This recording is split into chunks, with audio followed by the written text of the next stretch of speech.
একটা বিকাশ করতে পারবো আপনার কাছে? জি জি, বিকাশ করা যাবে। এই 20,000 টাকার একটা বিকাশ করুন ভাইয়া। নাম্বার বলেন। 01 407 407 866 866 100। ভাইজান নাম্বারটা দেখেন, বারবার যদি ভুল হয় তাহলে বিকাশ কিন্তু টাকাটা ফেরত পাওয়া যায় না। বারবার নাম্বারটা দেখেন, আপনার নাম্বার সঠিক কি সঠিক। আরে ভাই ঠিক আছে ভাইয়া, ভাইয়া দিয়ে দেন টাকা দেন। দেখুন ভাই। 20,000 টাকা আছে? হ্যাঁ 20,000 টাকা আছে ভাইয়া।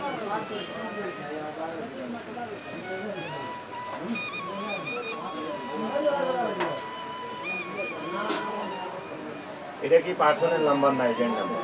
না ভাই, এটা পার্সোনাল নাম্বার, আমার বন্ধুর কাছে দিব ভাই। আচ্ছা 20,000 টাকা দিয়ে দিবেন, খরচ সহ দিবেন না খরচ ছাড়া দিবেন? না খরচ সহ ভাই। খরচ সহ দিবেন। 20,000 টাকা নিয়ে 400 টাকা খরচা আসবে। আচ্ছা দেন। নাম্বারটা দেখছেন তো ভালো করে? হ্যাঁ অবশ্যই।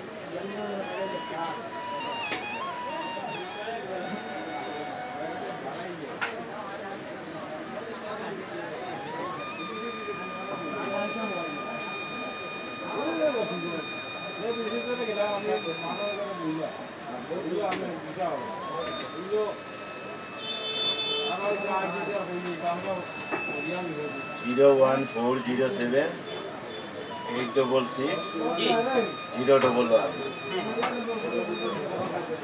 চলে গেছে আপনার টাকা? চলে গেছে। লাস্টে 72?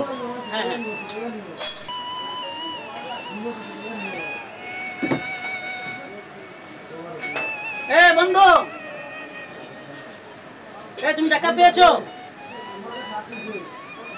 কেন, কি বলো তুমি?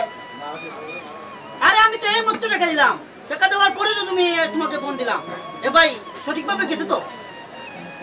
আমি তো সঠিকভাবে দিয়েছি, আপনি নাম্বার চেক করেন দেখেন। আমি তো বারবার বলছি যে নাম্বার দেখেন। ঠিক আছে। কি পাইছো তুমি টাকা? না কি কস? আরে মেয়ের অস্থির আর কি আছে, প্রথম আপনি দেখেন। ভাই টাকা পাই নাই ভাই, বন্ধু বলেছে আমাকে টাকা পাই নাই ভাই। আপনি চেক করেন আপনার নাম্বার কি সঠিক আছে? না সঠিক নাম্বার আছে তো ভাইয়া। আচ্ছা দেখি আপনার নাম্বারটা, দেখি তো আমি কোন নাম্বারে এখানে নাম্বারটা দেখান তো। এটা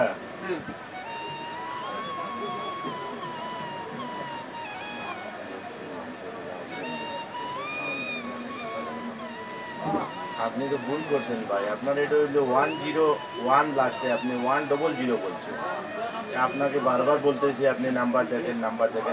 এটা কি করছেন আপনি? আরে ভাই কি করবো রে ভাই আমি? তো আপনার এটা আমি বারবার আপনাকে বলছি যে আপনি নাম্বার দেখেন। ভুল তো আপনি করছেন, ভুল তো আর আমি করিনি ভাই। দেখেন তো ভাই, একটু উপকার করা যায় কিনা ভাই? উপকারের সিস্টেমটা হইলো কি, আপনি এখন তো মহা বিপদের মধ্যে পড়েন। যদি আপনি এর কাছে ফোন দেন তাহলে সে টাকা উঠাইয়া মোবাইল বন্ধ করে ফেলবে, কিন্তু আপনি বিপদে পড়ে যাবেন। আচ্ছা ভাই আমাকে একটু সহযোগিতা করেন, কিভাবে খাটে লাগে? এখন এটার একমাত্র পথ হইলো আপনি জিডিএনটি করতে হবে। তা নয়, জিডিএনটির কপি নিয়ে আপনি বিকাশের হেড অফিসে যেতে হবে। তারপরে আপনার অভিযোগ এরা গ্রহণ করবে। অভিযোগ গ্রহণ করার পরে মনে করেন এরা ওই যে নাম্বারে ওরা উপস্থিত, ওই নাম্বার বন্ধ করে রাখবে যাতে সে টাকা উঠাইতে না পারে। তো পরে টাকা উঠাইতে না পারে, পরে ওই এরে ফোন দিবে কাস্টমার কেয়ার থেকে, বিকাশ কাস্টমার কেয়ার থেকে ফোন দেবে। দেওয়ার পরে ওই লোকের একটা সময় দিবে যে 7 কর্মদিবসের মধ্যে তুমি বিকাশের অফিসে আসো, আসার পরে তোমার সাথে নিয়ে যাবে। এর ভিতর টাকা উঠাইতে পারবে না। যদি আপনি ফোন দিয়া দেন তাহলে সে জেনে গেল, সে টাকা উঠাইয়া সিম পালাই দিল, কিন্তু তার সাথে তো আর মিট করা যাবে। তো এটা একমাত্র পথ হলো আপনি থানাতে গিয়ে জিডিএনটি করবেন। তারপরে মনে করেন ওই কপি নিয়ে বিকাশের অফিসে গেলে এরা আপনাকে সহায়তা করবে। এছাড়া আপনি কখনো যে যার মোবাইলে টাকা যাবে আপনি তার কাছে কখনো ফোন দিবেন না, তাকে জানতে দিবেন না। আচ্ছা তাহলে ভাই এই টাকাটা আমি পাবো? টাকা পাওয়া না পাওয়া এটা তো পরের ব্যাপার। প্রথমে আপনি জিডিএনটি করেন, থানাতে যান, থানা থেকে জিডিএনটির কাগজ নিয়ে আপনি বিকাশের অফিসে যান। বিকাশের অফিসে গেলে তারা এটা সুরাহা কেমনে করা যায়, কি করা যায়, এটা হেরা বুঝবে। এটা তো আপনার এটা তো আমার বিষয়। তাহলে আমি এখন যেতে হবে সেখানে? হ্যাঁ আপনি থানায় যেতে হবে। থানায় গিয়ে এই নাম্বারের উপরে জিডিএনটি করতে হবে। ওই জিটিএনটি কপি নিয়ে আপনি বিকাশের অফিসে গেলে এরাই আপনাকে হেল্প করবে, সহায়তা করবে। আচ্ছা ভাই, আমি এখান থেকে আসার পর আবার আপনার সাথে যোগাযোগ করবো না, হ্যাঁ? সম্মানিত দর্শক, আমরা যে ভিডিওটি করলাম আপনাদের বোঝানোর জন্য, এটা অনেকভাবে অনেক লোক আমাদের মতন এইভাবে ভুলভ্রান্তি করে এইভাবে টাকা দিয়ে যায় ভুল নাম্বারে। কিন্তু এটা নাম্বার উপায় হলো থানায় গিয়ে ভাই বলছে, ভাই থানায় গিয়ে এটা কাজ করতে হবে, যদি পরে আপনার ভাগ্য ভালো, যার কাছে দিবেন, যার কাছে টাকা পাঠাবেন ওর কাছে আর ফোন দিবেন না, নয় ব্লক হয়ে যাবে, আপনার টাকা না পেতে পারে।